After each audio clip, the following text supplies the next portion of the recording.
Esta es la clase 19 del curso teórico-práctico para auxiliares de laboratorio. Este es un curso organizado por el Departamento de Docencia del Centro Universitario de Estudios Medioambientales de la Facultad de Ciencias Médicas de la Universidad Nacional de Rosario. En la clase de hoy veremos presentación de resultados de una investigación. A modo de recordar cosas que ya aprendimos en clases pasadas, nosotros ya sabemos que investigar consiste en realizar una serie de etapas, una serie de pasos que incluyen la observación, hipótesis, planteamiento de objetivos de trabajo, materiales y métodos, experimentación, que va a tener como objetivo obtener datos, obtener resultados, que esos resultados van a favorecer o van a posibilitar, mejor dicho, la obtención de conclusiones. Y estas conclusiones tienen dos posibles salidas: la confirmación de la hipótesis o la refutación de la hipótesis que nosotros nos habíamos planteado al iniciar nuestro plan de trabajo, nuestro proyecto de investigación. Y esas conclusiones deben ser divulgadas, deben ser publicadas, compartidas para que formen parte del conocimiento científico. Un dato no menor sobre los resultados es que no se deben duplicar. Nosotros tenemos tres maneras de presentar los resultados: como texto, como tabla o como gráfica. Vamos a elegir una de esas tres opciones y lo vamos a presentar de esa manera, y solo de una, no vamos a presentarlo en una tabla, en una gráfica, y lo vamos a escribir también como texto. Ahora bien, sabemos cómo escribirlo, cómo presentarlo, pero ¿cómo los obtenemos? Nosotros medimos un montón de variables en un montón de unidades de análisis. ¿Y qué hacemos con todo eso? Para poder analizarlos, para poder obtener resultados y conclusiones, es inestimable la ayuda de la estadística. La estadística es una herramienta que permite visualizar de manera global y analizar los resultados obtenidos. Sin la ayuda de la estadística, la obtención de resultados y su análisis es extremadamente compleja, porque normalmente cuando uno realiza una investigación tiene múltiples unidades de análisis con múltiples variables medidas a cada una de ellas, entonces la cantidad de datos termina siendo una tabla gigante que es muy difícil de analizar a simple vista. Y la estadística a su vez tiene dos ramas: la estadística descriptiva, que va a facilitar el análisis de los datos obtenidos, y la estadística inferencial. Nosotros estudiamos una muestra de la población. Es imposible poder estudiar la población entera.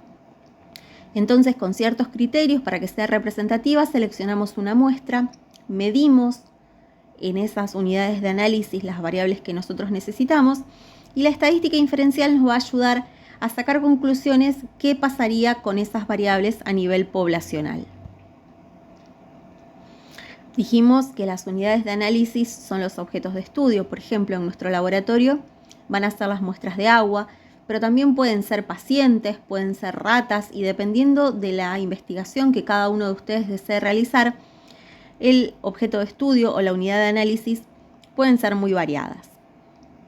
Pero siempre vamos a tener variables de análisis para medir en cada una de esas unidades de análisis.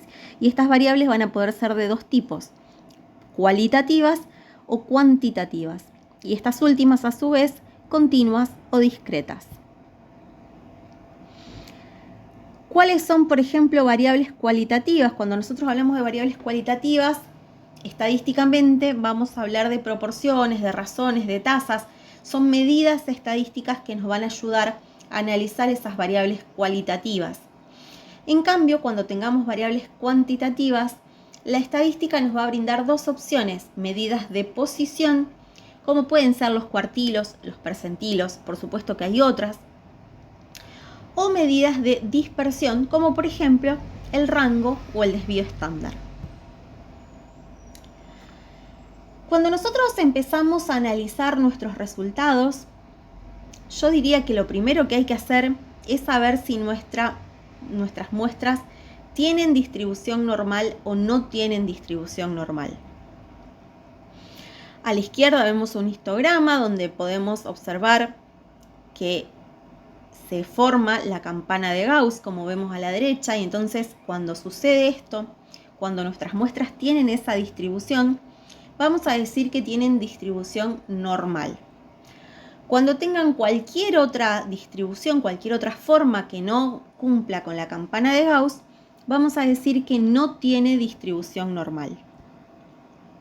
Si nosotros hicimos el test y nos dice que tiene distribución normal, la mayoría de las veces los resultados se presentan como media más menos desvío estándar. Ahí les dejo las fórmulas. El desvío estándar es la raíz cuadrada de la variancia y la media es la suma de todos los resultados de mi variable para todas las unidades de análisis dividido por el n, o sea, por el número de unidades de análisis. Y generalmente se presenta como vemos acá escrito en rojo. El peso corporal es de 72,7 más menos 20,78 kilos. Ese sería el desvío estándar. Ahora bien, si no tiene distribución normal, generalmente vamos a presentar nuestros resultados con mediana, rango y cuartilos. Como podemos ver acá, la mediana es ordenada de menor a mayor, todas las unidades de análisis con su respectiva variable. Ordenamos la variable de menor a mayor y la que cae en el medio es la mediana. El rango va a ser la variable mayor y menor. En este caso, el peso corporal de 50 y 120 kilos. Y los cuartilos van a ser aquellas unidades de análisis que caigan en el 25%, en el 50% y en el 75% de nuestras muestras. Ahora bien, cuando analizamos los resultados, muchas veces nosotros vamos a tener dos grupos, un grupo control y un grupo tratado, por ejemplo. Y tenemos que saber si existen diferencias entre esos grupos o no. Si existen diferencias entre los grupos estudiados, vamos a emplear un test de TED-Student, mientras que cuando no existan diferencias, vamos a recurrir a la prueba de Matt-Whitney. Bien, nosotros dijimos presentar los resultados como tablas. Existen diferentes formas de presentar tablas. Yo acá les muestro 3 ejemplos con la misma información, con los mismos datos, 3 maneras diferentes de presentarlo. Y ustedes van a elegir si desean presentarlo como una tabla, aquella manera que les resulte más práctica o más clara para presentar los resultados de su investigación. Y si optamos por una tabla, es importante saber que la tabla tiene que tener un título. Y ese título tiene que ser claro y descriptivo. Y tiene que ser el título de la tabla, no del estudio, ni del proyecto, ni del resultado, ni de nada de eso, sino el título específicamente de la tabla. Y a su vez, cada columna y cada fila también tiene que tener un título que nos explique qué estamos viendo. La tabla es una forma familiar, se podría decir, de transmitir información. Cuando uno ve una tabla es bastante orgánico lo que está leyendo, no es demasiado compleja su interpretación. Y es una representación, podríamos decir, genérica de cómo presentar resultados. Ahora bien, si elegimos gráficas, vamos a tener que tener en cuenta que existen múltiples gráficas y dependiendo las variables que yo tenga y qué relación quiera mostrar entre las variables que estoy presentando, voy a elegir una gráfica u otra. Es un error común usar gráficas que no sean acordes a lo que nosotros deseamos presentar. Si, por ejemplo, quiero mostrar dispersión de datos, es más útil o más correcto utilizar la gráfica superior y no utilizar, que es un diagrama de dispersión, y no utilizar la gráfica inferior, que es un histograma, por ejemplo. Otro error común a la hora de presentar resultados como gráficas es emplear gráficas demasiado decoradas, que se confundan lo que muestran. Por ejemplo, cuando son gráficas en 3 dimensiones o con colores muy estridentes, muchas veces terminan confundiendo a quien está mirando la información. Y cuando vamos a presentar con gráficas, también le tenemos que poner un título específico a esa gráfica. Vamos a elegirla según las variables analizadas y lo que nosotros deseamos presentar. Vamos a nominalizar las variables, los ejes, los colores. Muchas veces al costado se puede poner una especie de cuadro de texto explicando qué significa cada color, por ejemplo. Y las gráficas se asocian con una muestra de información de manera simple. También, al igual que la tabla, es bastante orgánico de interpretar. Cuando uno ve una tabla, en general entiende bastante fácil qué están queriendo representar. Vamos a ver algunos tipos de gráficas. Hay muchos otros, pero uno de los más comunes es aquellos de barras horizontales o barras verticales con ejes. Por ejemplo, acá podemos ver, tenemos tres unidades de análisis. La rata 1 representada en azul, la rata 2 representada en color anaranjado y la rata 3 en gris. Y vemos cómo fluctúa el peso en diferentes meses. Comparamos ahí, podemos comparar mes a mes y a su vez rata con rata. También tenemos gráficos de líneas que muestran la evolución de una o más variables. Por ejemplo, la evolución en el tiempo de una determinada variable, como puede ser el peso, por ejemplo, de una rata. O en la gráfica de la derecha vemos de varias variables. Un error en esta gráfica de la derecha es que no tiene título ni tiene especificado qué significan cada uno de esos colores. Otra opción es el histograma con polígono de frecuencia.